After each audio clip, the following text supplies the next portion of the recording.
love Splatfests, but they often bring out a lot of different types of players, and I've identified 15 of them for you today. Want to find out which ones you are? Well, stay tuned to find out.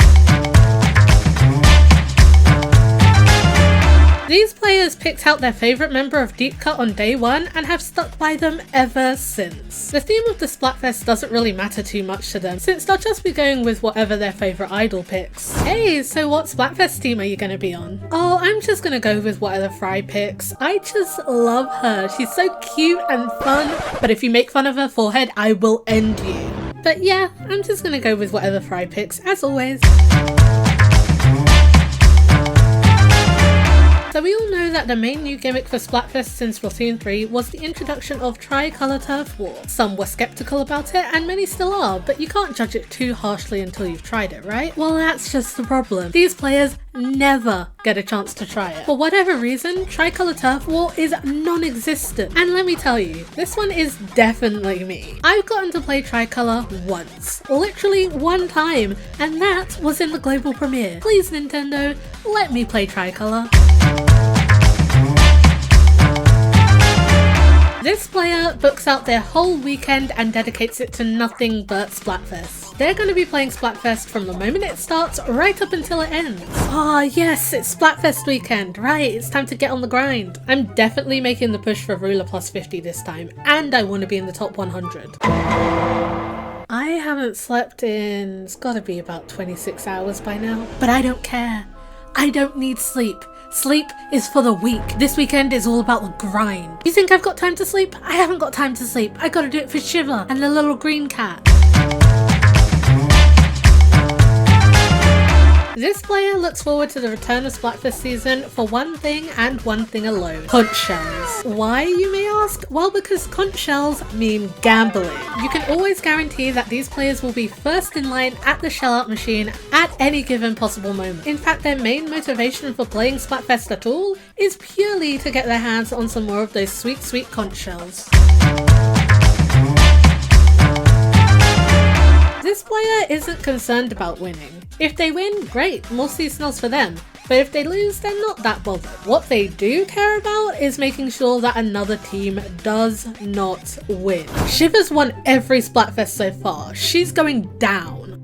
There's only been 2. She cannot win this Splatfest. One was a global test fire. I don't care. But it wasn't even a proper I don't care. Shiva's reign is over. It's big man time now. This player is always insanely lucky during Splatfest weekend. They're always on the winning team, and despite Splatfest usually bringing in way more people to play turf ball than normal, they don't get a single communication error all weekend. How do they do it? Nobody knows, not even them. I don't know, the Splatfest gods must be looking down on them somewhere.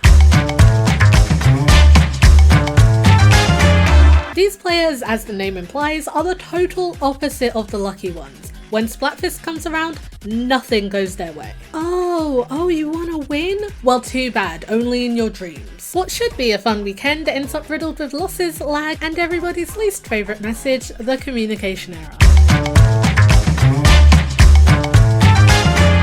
These players don't take their Splatfest decisions lightly. They've always weighed everything out, worked out the pros and cons, and can always give you a very clear answer as to why they chose the team they chose. So Splatfest is coming up. What team are you picking? Oh, I'm choosing Team Gear. Oh, why? Well, that's easy, because it makes the most sense. It does? Yeah, it does. If you've got tools and stuff, you can use them to hunt for food and make stuff to cook food on, and you can probably use them to make games with. Plus, Gear is the most varied one. It means that I could get a sleeping bag, and I need my beauty sleep. Yeah, you do. What did you say? Oh, I totally said you don't need it. Yeah, that's completely what I said. Splatfests are fun, yes, but make no mistake, this player is here to win. If they lose, they'll play it off like it didn't matter, but secretly they're just a tiny bit salty about it. You'll love them if they're on your team, but if not, they'll be giving it their all to make sure that you lose. This is is probably their first Splatfest, and they're excited for it, but they don't really know what to do. Ooh, Splatfests, I've heard of these. Oh look, the squares all like different and stuff. I think I'm gonna be on Team Grass, but where do I go to pick my team? Ah, found it. Okay, this is where I go. Whoa, cool. It's all like nighttime and stuff.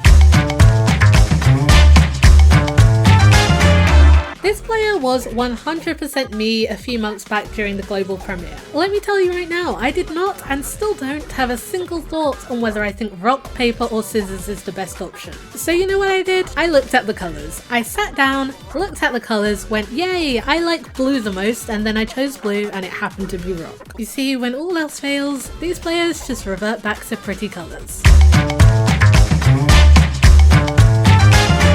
These players like the idea of Splatfest, but for some reason they are never happy with the theme. Doesn't matter what the theme is, there is always a complaint. Oh, global premiere for a Splatfest, I wonder what the theme's gonna be. Rock versus paper versus scissors. Are they for real? Who cares enough about rock versus paper versus scissors? Does anybody have an opinion on this? Ah yes, another Splatfest announcement. We're coming up to Halloween soon, I bet it's gonna be Splatterween. Pokemon! Where's Splatterween? I don't even play Pokemon! Did they think about that? Of course they didn't! God, do you like anything? For this person, Splatfest is all about getting to play with and have fun with friends. They're not too fussed about winning or losing, but if they do, it's a nice bonus. When it comes to Splatfests, these players have one song in their mind the whole time. F is for friends who do stuff together, U is for you and me, and it's for anywhere and anytime at all.